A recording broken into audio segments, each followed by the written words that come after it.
Yes. So All right, folks.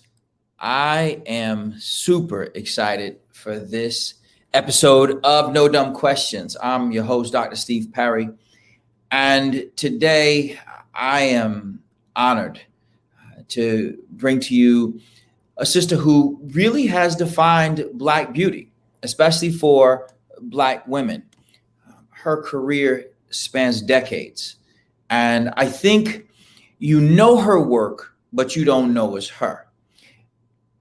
Without further ado, I really want to bring up a friend and mentor, Miss Mickey Taylor.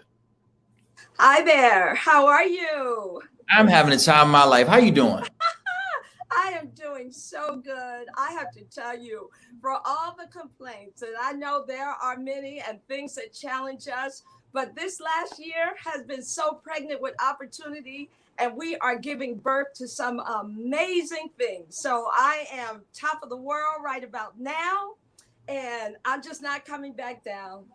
Tell me about some of those baby opportunities that you've given birth to over the past Well, year. so first of all, in February, I can't believe it's July already, my coming of age opus came out, Force of Beauty, a Newark family memoir, came out as an Audible original. And I had the joy of telling the story of three strong Black matriarchs of my family.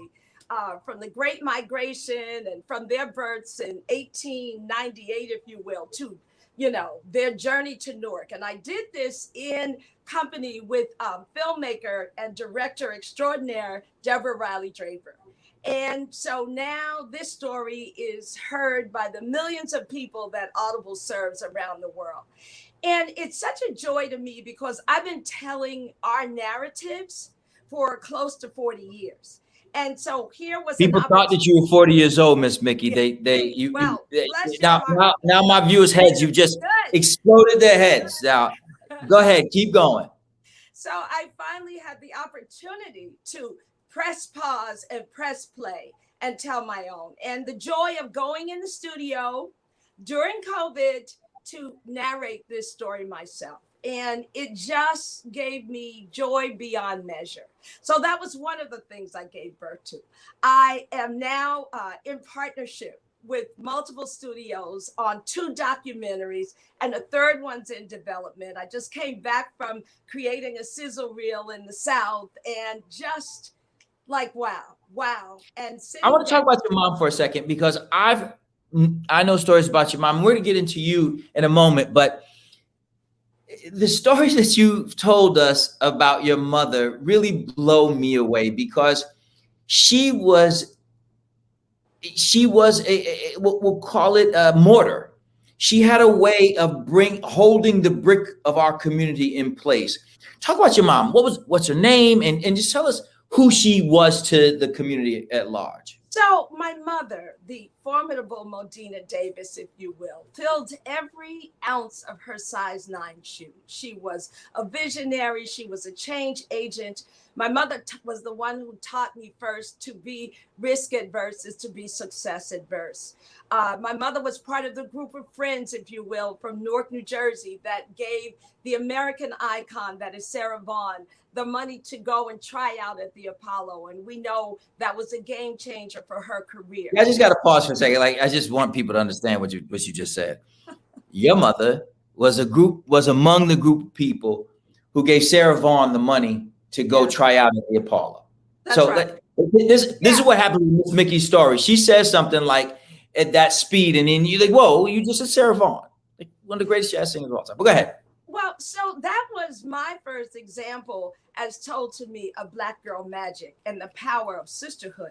So, group of friends put their allowance together and gave Sass, who she became later known as, the money to go and try out at the Apollo.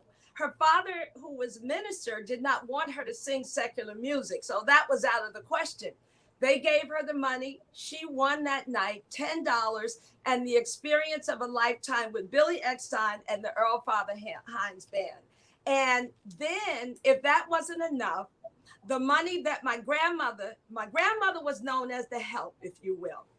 She would walk from Newark to Montclair back and forth 20 miles a day to clean white folks' houses and cook for $1 a day. And she was a seamstress for women in the neighborhood by night. Now, with that money, she sent my mother to Howard.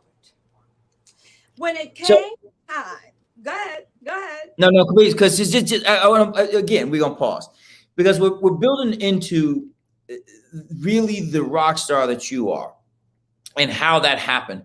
For many in this generation, I think they feel like they've discovered Black girl magic. I think that for them, it's like Columbus and America, right? Like they've discovered this thing.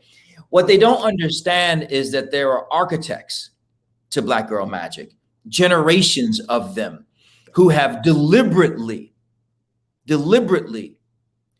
both sacrificed and invested in Black girl magic when it was lethal to do so. Lethal to do so. And they made a way out of no way, as my grandmother would say. If we had to put that in today's terms, we would say they were unscripted for the journeys they took. But they took them nevertheless. They believed not only in themselves, but in the power of one another. So Which makes go ahead. Which makes your story so just when we look at it from a DNA, your grandmother walked 20 miles to clean white folks' houses. Right.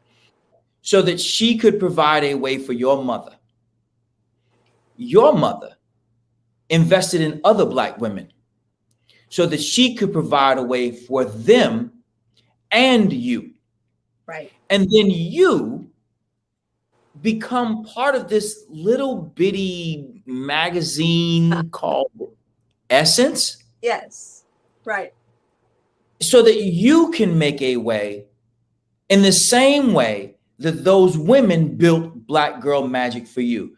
Talk about your life at Essence, because we're really, there's so much of what you have done that is in the atmospheres, in the ethos of the Black community that many of us have seen, and we think it's just always been there, but it hasn't. No, not at all. In fact, when I came on board at Essence Magazine in 1980, and anytime you say 19 anything, you know that's been a journey. I was handed a job description that said my responsibility was to affirm the culture's definition of beauty. Had I not seen that demonstrated and modeled before me, it would have been daunting. But just as Sarah's husband hired my mother away from Howard, and my grandmother did not stand in her way, to come and create an image for Sarah, to do album covers, to travel the world with her and create a look at a time when Black women were invisible and white women, particularly in Hollywood and entertainment, were the standard of beauty. The fact that she could spin, if you will, and demonstrate a beauty that even Sass herself had not seen in herself was not lost on me. It was not lost on me when my mother opened a beauty salon in the heart of Newark Central Ward, otherwise known as the ghetto, when the rebellion happened. And that's how they classified my lovely neighborhood, as the ghetto. But women I knew came to my mother's beauty salon to be affirmed, informed, and inspired. And they left with beauty tips. They left not only with a great hairstyle, but they left with their Black girl magic being refueled because they were given cultural nutrition. And then they went home and took that to their daughters and their grands. So when I came to Essence, a magazine created for and about Black women, I was no stranger to the nucleus of beauty and how we see ourselves. And so it became upon me not only to tell our narratives, to hold up the mirror on Black womanhood on the pages of Essence and on the cover, but also to teach the industry who did not see our beauty, who didn't even know how to speak to us, for whom Black was not the standard of beauty. So, well, you know, I want to push you there because this is something that we take for granted today, that brown-skinned girls can be on magazines, brown-skinned girls can be on television, brown-skinned girls can be in movies. You putting a brown girl on a magazine cover was revolutionary. It seems so passe now. Like, yeah, well, and they can run down a list of brown skinned girls, but just the act of doing it, just the decision, Right. was revelatory. But the practice of it, there was no makeup for brown skinned girls. There was no mainstream makeup. Right. There was no lighting. You couldn't light. They didn't know how to light a brown skinned girl. That's right. There was no place in the zeitgeist where a black brown skinned girl could be seen as beautiful because she was brown skinned. Right. So we had to teach and document. I had to curate photographers, hairstylists, makeup artists, wardrobe stylists, prop stylists to hold up the mirror on Black womanhood. And so it's not that I don't want us to be hyper visible as we are today, but I do want us to be sensitive to what it took to get here and not to allow any industry to cherry pick among us to say who should succeed and who should not. I have this wall behind me because I refuse, even when I'm teaching virtually, to let marketers cherry pick or trend what's beautiful this season and what's not, because we are here to stay. Like a fetish. Right. Exactly. You were for many years the cover editor of Essence magazine. Is that correct? Right. That's correct. And so if you're Black and you grew up in the 80s, I don't care, or 70s and 80s. Yeah. I don't care if you're a boy or a girl. You had an Essence magazine and likely had a subscription. That's right. I think that they would kick you out of Black community if you cannot say that you had an Essence subscription. We still have one, by the way. We still have one. And on that cover was your work, which was a declaration. It wasn't just, here's pretty lipstick. Talk to us about what thought went into the design of a Black magazine cover for women. What are the conversations that took place during the time? And then we'll talk about some of the more iconic ones. So the interesting thing is, you have to understand, there had never been a cover editor, cover director before, not only in the magazine's history, which was 10 years old when I joined it, but in the industry. But I pitched for that position because I wanted to brand the cover of the magazine long before branding was a term that was spoken of and taught in college, at the college level, if you will, because the cover was the space where I could manifest the truth. All shades, all shapes, all sizes, women from all corridors. So I could have everyone on that cover, from Michelle Obama to a gang girl. I could have everyone on that cover, from an Angela Davis to a Beyonce, to a Mary J., who I had on the cover like 7 or 8 times, to an Oprah Winfrey, to show us even models of the Black family. This was because with the cover, there was the space to own the conversation and to tell the truth, despite what society at large said about us. Even with the cover lines, to tell the good news about Black beauty and what was taking place in the Black community. You took what your mother did in Newark for Black women, and you gave that to our culture. You showed Black people not just their heroes in terms of women, or heroines, I guess, as women are called in that space. Because you could have just run famous woman after famous woman after famous woman after famous woman, but you didn't do that. Why didn't you do that? Because for me, celebrity is an interesting word. And I can't take Webster's definition for it. So what I did was I coined a phrase, celebrity. because Black women have shouldered all kinds of pain and struggle and success to express who we are throughout the years. And so there is not one among us who doesn't deserve to be celebrated. So for me, it was important to span ages, shapes, sizes, a full-figured woman, if you will, that the industry would say, Monique, the comedian, but to put Monique on the cover because she be us and we be her.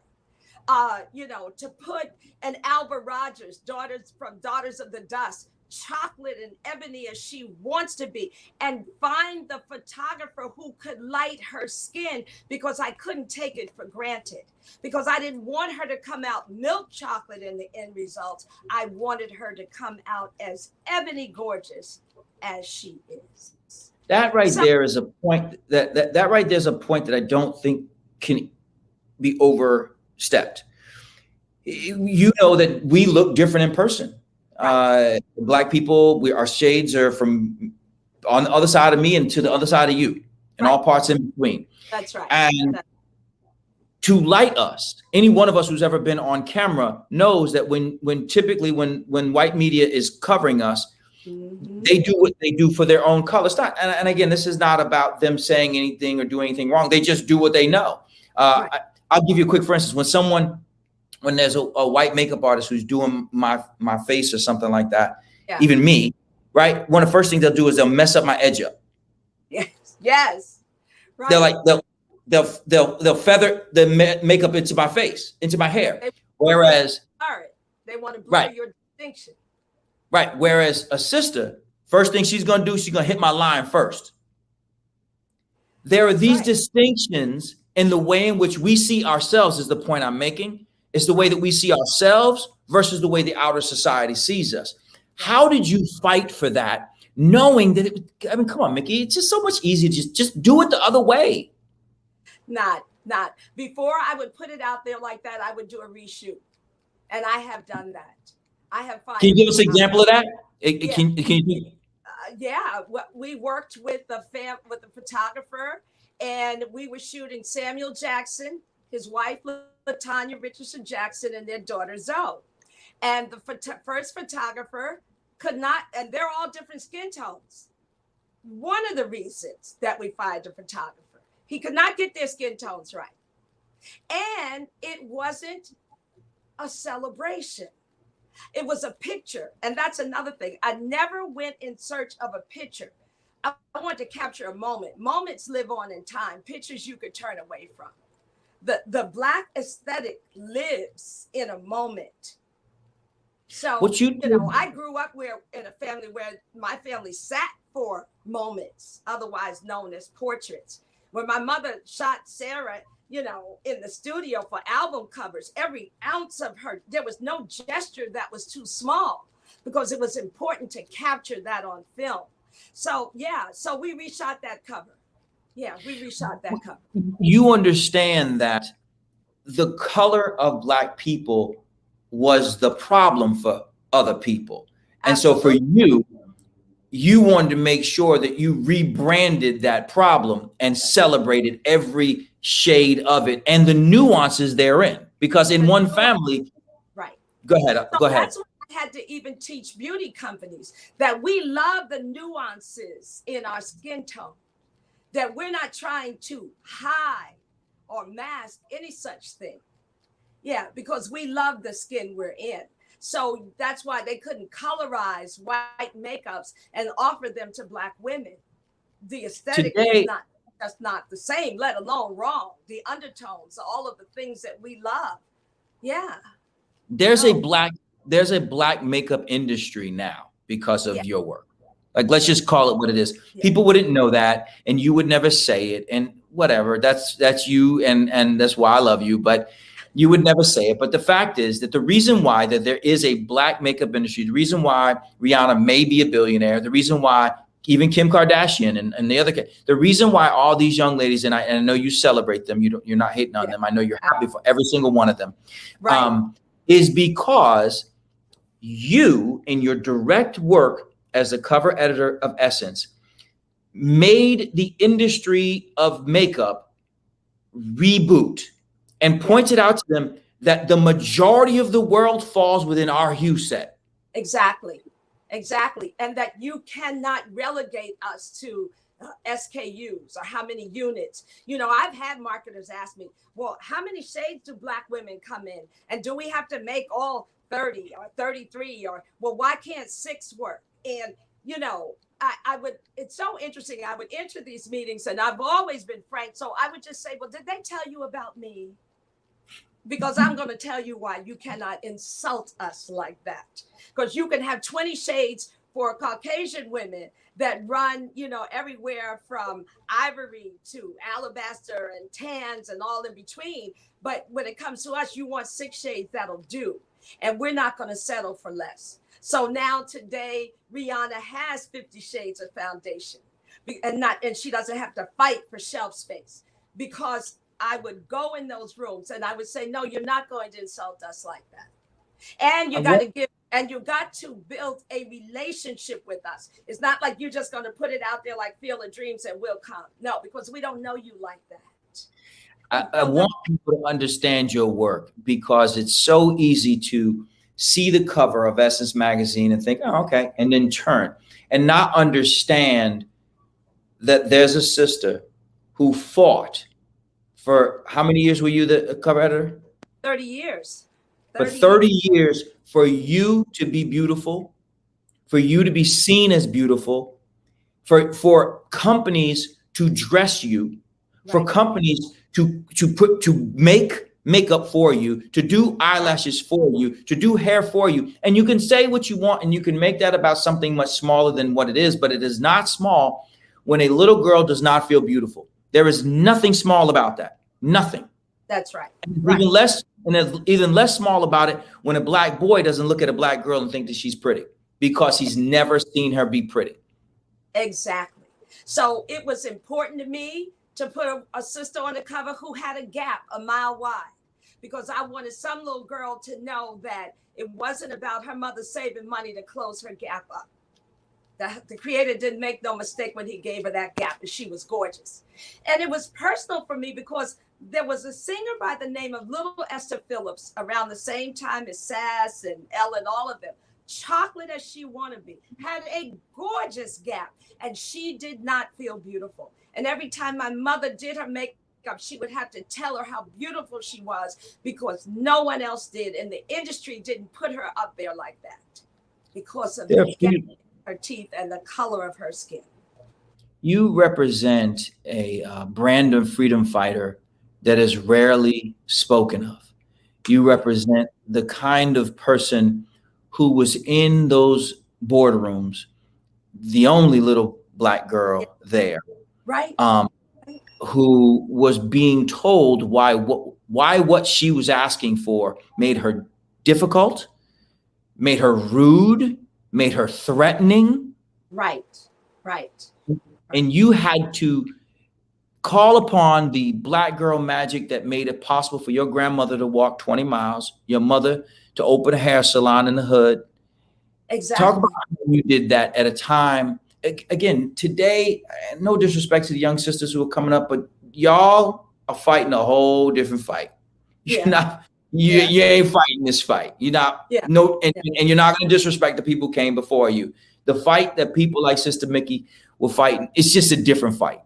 Yeah, it was a different fight, because they would look you straight in the face and try to figure out, well, what's wrong? Well, do we have to do this? They were always scratching their head about Black women and their beauty. And in fact, what we did at Essence is I began to host beauty breakfast for the industry called Smart Beauty, to teach them how to speak to us, how to depict us, what we were looking for. Because first of all, I understood that beauty is our most emotional purchase. A white woman can go and replace a lipstick. It is never just that for us. A white woman can go and find every kind of shampoo that she wants. It is never just that for us.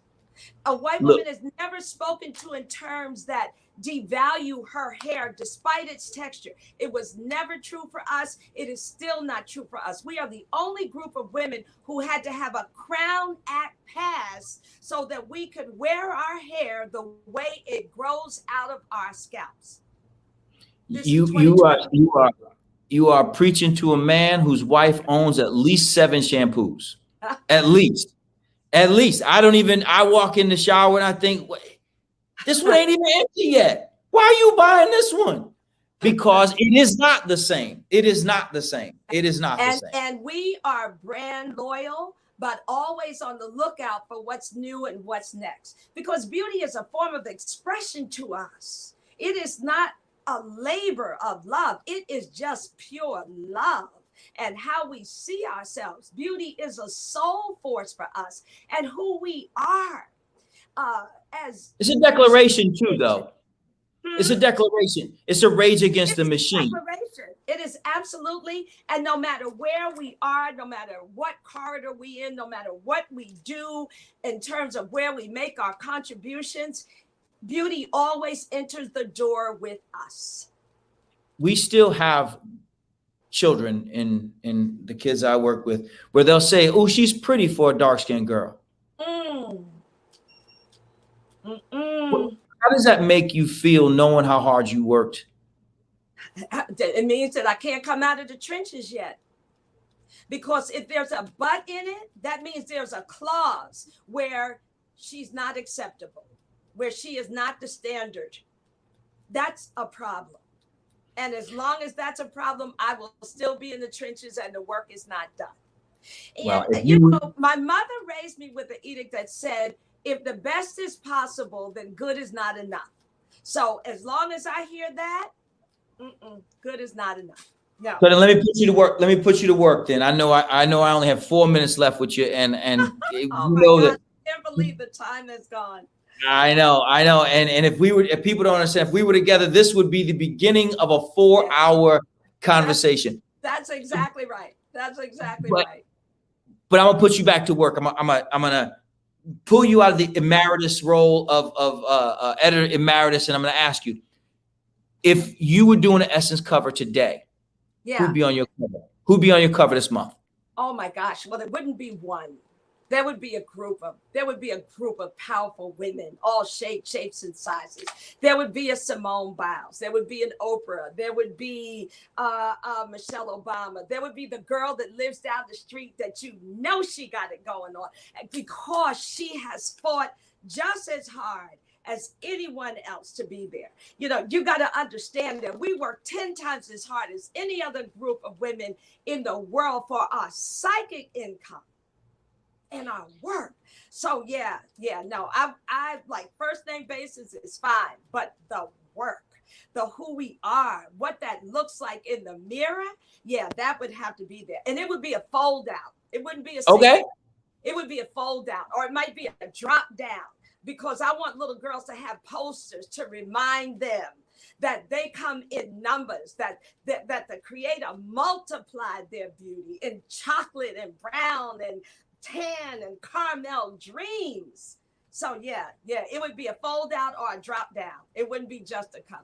No. I love you, Mickey Taylor. I genuinely do. And I think in the brief time that our guests, our listeners have had the chance to hear you, and those viewers had a chance to see you, they see why I love you. Mickey, we got to do this again sometime. I mean, I can envision the cover, and what moves me most about the cover is you put in some of the people we'd anticipate, and then you did what you do, which you said, and then I'll put the sister up the street because she's fighting as hard as anybody to get to be seen as beautiful as well, and a little makeup on her or none if that's what she chooses. Right. If she chooses to go that route, to be beautiful, for a Black woman to be declared as beautiful is a declaration that cannot be overstated. And you have spent your career making Black people feel beautiful. And I can tell you, as a young brother who had his share of Essence magazines, there were so many times I thought, man, why can't dudes put together a magazine this good? We appreciate you and everything you've done. I know you got to go. You have another event. I thank you for taking the time to join us on No Dumb Questions. And just know I love you and miss you dearly. Thank you so much. I can't wait to see you in the real. I can't either. Take good care. You too. Bye now. Bye-bye.